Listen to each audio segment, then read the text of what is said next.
আসসালামু আলাইকুম। সবুজ বাংলা সবুজ মাঠে স্বাগত জানাচ্ছি। আমি শোয়েব আলী। আমাদের সাথে উপস্থিত আছেন শাকাওয়াত হোসেন।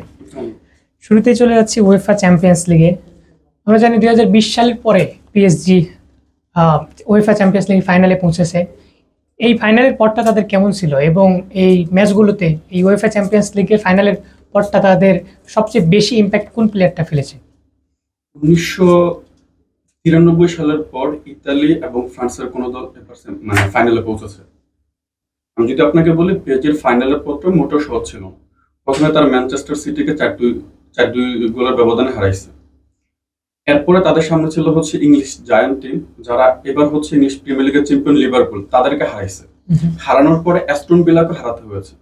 এবং গত ম্যাচে যেটা হয়েছে, সেমিফাইনালের প্রথম লেগ এবং দ্বিতীয় লেগ মিলিয়ে আর্সেনালকে হারিয়ে তারা হচ্ছে ফাইনালে উঠেছে। এবং এই পথের মধ্যে সবচেয়ে বেশি যে ইম্প্যাক্ট ফেলেছে, অবশ্যই ওসমান দেম্বেলের নাম আমাদেরকে বলতে হবে। বাট তারপরেও হচ্ছে সুপারম্যান খ্যাত এখন দোন্নারুম্বা সবচেয়ে বেশি অবদান রেখেছে ফাইনাল আসার জন্য। লিগ ওয়ানকে কৃষক লিগ বলা হয় কেন? হ্যাঁ, লিগ ওয়ানকে কৃষক লিগের সাথে তুলনা করা হয়, কারণ হচ্ছে গত 13টা আসর যদি আমরা লিগ ওয়ানে দেখি, পিএসজি সেখানে চ্যাম্পিয়ন ছিল। 13 আসরের মধ্যে কোন একটা দল যদি 11 আসরের চ্যাম্পিয়ন হয়, তাহলে আমরা সেটা একটু মোটামুটি ধরে নিতে পারি যে তাদের লিগটা হয়তো সেভাবে মানসম্মত না। পিএসজির একটা জবাব দেওয়া দরকার ছিল। এখন ফাইনালে ইংলিশ যান 4টা টিমকে হারানোর কারণে এখন যেহেতু তারা ফাইনালে আসছে, অবশ্যই পিএসজির স্ট্যান্ডার্ডটা কোথায় সেটা পুরো বিশ্বকে হচ্ছে লিগ ওয়ান জানাই দিতে পারছে। আমরা জানি সামিত 2025 সালের জুনে বাংলাদেশ টিমের সাথে যোগ দেওয়ার একটা সম্ভাবনা আছে। তো ইতিমধ্যেই তিনি বাংলাদেশ টিমকে অর্থাৎ বাংলাদেশ ফুটবল টিমকে সমর্থন, বাংলাদেশের ভক্তদের জন্য সে একটা শুভেচ্ছা বার্তা দিয়েছেন সামাজিক যোগাযোগ মাধ্যমে, যেটা বিএফএ বাংলাদেশ ফুটবল ফেডারেশনের কাছে পাঠিয়েছেন। আর শুভেচ্ছা বার্তাটা আমি আপনাকে বলছি, আন্তর্জাতিক ফুটবলে বাংলাদেশের প্রতিনিধিত্ব করার সুযোগ পেয়ে আমি খুবই রোমাঞ্চিত। আপনাদের সবার সহযোগিতার জন্য অসংখ্য ধন্যবাদ। বাংলাদেশ ফুটবল ফেডারেশন এবং দেশের ফুটবল প্রেমীদের প্রতি কৃতজ্ঞতা। অল্প সময়ে বাংলাদেশে হতে পেরে উচ্ছ্বসিত। যারা এই প্রক্রিয়াকে দ্রুত সময় শেষ করতে সাহায্য করেছেন তাদেরকেও ধন্যবাদ। এবং সেটা সামাজিক যোগাযোগ মাধ্যমে আমরা আজকেই পেয়েছি।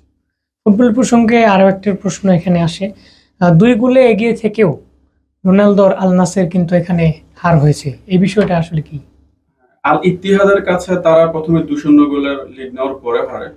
আমার মনে হয় আল নাসর এখন রোনালদো কেন্দ্রিক হয়ে গেছে। লাস্টের 2টা ম্যাচে রোনালদো গোল পায়নি এবং সেই 2টা ম্যাচই তারা হারছে। রাওয়ালপিন্ডি ক্রিকেট স্টেডিয়ামে আমরা জানি ভারত পাকিস্তান উত্তেজনার মধ্যে এখানে ড্রোন হামলা হয়েছে। তো ইতিমধ্যে আমরা জানতে পেরেছি পিএসএল এখানে স্থগিত করা হয়েছে। তো এখানে আজকে পেশোয়ার জালবে এবং করাচির একটা ম্যাচ ছিল, যে ম্যাচটা স্থগিত হয়েছে এবং একদম স্টেডিয়ামের পাশে ড্রোন হামলা হয়েছে। এখন যেহেতু স্টেডিয়ামের পাশে এরকম একটা হামলা হয়, সেখানে নিরাপত্তা ইস্যুটা অবশ্যই চলে আসে এবং নাহিদ রিশাদ সহ বাকি যে বিদেশিরা ওখানে অবস্থান করছে তারা কেউ খেলতে আগ্রহী না। সম্ভবত নাহিদ রিশাদ বা বিদেশি যারা আছে তারা তাদের নিজেদের দেশে চলে যায়। হ্যাঁ, আমরা জানতে পেরেছি একটি যুদ্ধ পরিস্থিতি সেখানে সৃষ্টি হয়েছে ইন্ডিয়া পাকিস্তানের। তো বাংলাদেশের 2জন তারকা ক্রিকেটার সেখানে খেলছেন, নাহিদ রানা এবং রিশাদ হোসেন। তো আমরা ইতিমধ্যে আরো একটি তথ্য জানতে পেরেছি, বিমান চলাচল হয়তো বা বন্ধ হয়ে যেতে পারে, তাহলে তাদের দেশে ফেরার সম্ভাবনাটাই বেশি। বিসিবি এই বিষয়ে আসলে ভালো পদক্ষেপ নেবে। এরপরে আমরা জানতে পেরেছি কাবাডি ফেডারেশন, কাবাডি প্রসঙ্গে আমরা আসছি, কাবাডি ফেডারেশনে পুরস্কার দেওয়া হয়েছে। এই বিষয়ে আসলে কাবাডি ফেডারেশনের পুরস্কার কাদেরকে দেওয়া হয়েছে? নেপালে ফ্র্যাঞ্চাইজি লিগ যখন হয়, কাবাডিতে হচ্ছে 6 জন প্লেয়ার অংশগ্রহণ করেছেন। তারা হচ্ছেন মনিরুল চৌধুরী, ইয়াসিন আরাফাত, মিজানুর রহমান, শাহ মোহাম্মদ শাহান, সবুজ মিয়া ও রোমান হোসেন, এবং তারা প্রত্যেকে $1000 করে পেয়েছেন। যে টাকাটা আসলে বাংলাদেশী সংখ্যায় খুবই 1 লক্ষ সামথিং। একটা প্রফেশনাল প্লেয়ার যদি হচ্ছে মাত্র $1000 পায়, সেটা দিয়ে তাদের মানে ফ্যামিলি মেনটেন করবে না, খেলা মেনটেন করবে না, আনুষঙ্গিক যেগুলো আছে সেগুলো মেনটেন করবে। আমার মনে হয় এই পুরস্কারটা অবশ্যই বা হচ্ছে তাদের আনুষঙ্গিক যে খরচগুলো আছে সেগুলোর দিকে একটু বাংলাদেশ কাবাডি ফেডারেশনের নজর দেওয়া উচিত। এরপরে আমরা চলে যাচ্ছি দাবাই। আমরা জানতে পেরেছি এশিয়ান দাবাই মনন রেজানির সিঙ্গাপুর গ্র্যান্ডমাস্টারকে হারিয়েছে। বাংলাদেশের জাতীয় দাবারু চ্যাম্পিয়ন মনন রাজানির সিঙ্গাপুরের গ্র্যান্ডমাস্টার জিনগাওকে হারিয়েছেন, এবং যেখানে মনন রাজানির রেটিং পয়েন্ট ছিল 2601 এবং সিঙ্গাপুরের যে গ্র্যান্ড মাস্টার ওনার পয়েন্ট ছিল হচ্ছে 2403। এবং ওনার মতো একটা গ্র্যান্ড মাস্টারকে হারানো সেটা সত্যিকার অর্থে বাংলাদেশের জন্য গর্বের একটা বিষয়। তবে পাশাপাশি দাবারুতে আরো 2 জন খেলোয়াড় অংশগ্রহণ করেছেন, যে তাহসিন তাজওয়ার জিয়া ও সাকলাইন মুস্তাফা সাদিক, তারা নিজ নিজ খেলায় হার মেনেছেন। এবং নারী বিভাগে দাবা খেলতেছেন নুসিন আঞ্জুম, তিনিও হেরেছেন। হ্যাঁ, নীরার আজকে কাজাখস্তানের বিপক্ষে আরেকটা ম্যাচ আছে। আমরাও প্রত্যাশা করবো সে ভালো করুক। আমরা এরপরে সাঁতারু ফেডারেশনের সেরা সাঁতারু খোঁজার বিষয়ে একটি পদক্ষেপ নিয়েছে, এই বিষয়টা আসলে কি?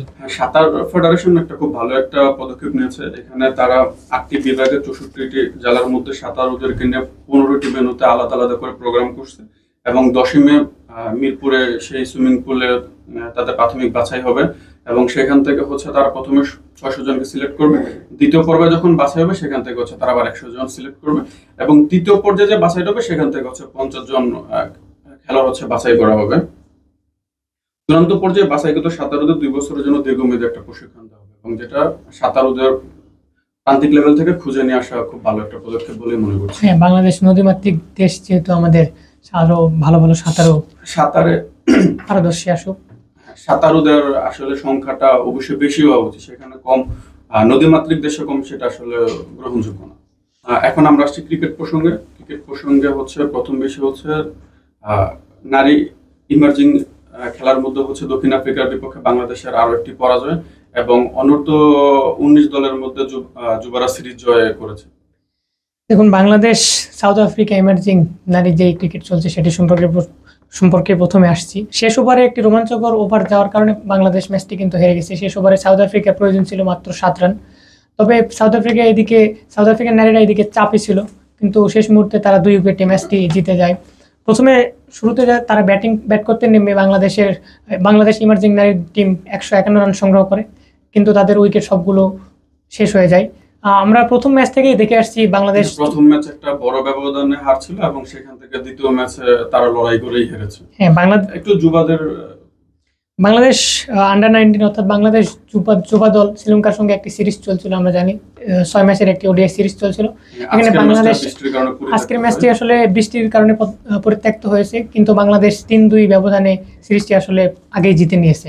তো বাংলাদেশ এই যুব দল অনেক সম্ভাবনাময় একটি দল। এখানে ভালো ভালো ক্রিকেটার আছে, আজিজুল হাকিম এখানে আছে, কিন্তু একাই ম্যাচটি যিনি তবে বৃষ্টিতে যেহেতু খেলা হয়নি, তারপর আমরা 3-2 ব্যবধানে সিরিজ জিতেছি, যেটা আমাদের বাংলাদেশের যুবদের একটা ভালো ফিউচারে ইঙ্গিত করে। সেই সাথে শেষ হচ্ছে সবুজ বাংলা সবুজ মাঠের আয়োজন। সকলকে পরবর্তী অনুষ্ঠান দেখার জন্য আমন্ত্রণ রইল। সকলকে ধন্যবাদ।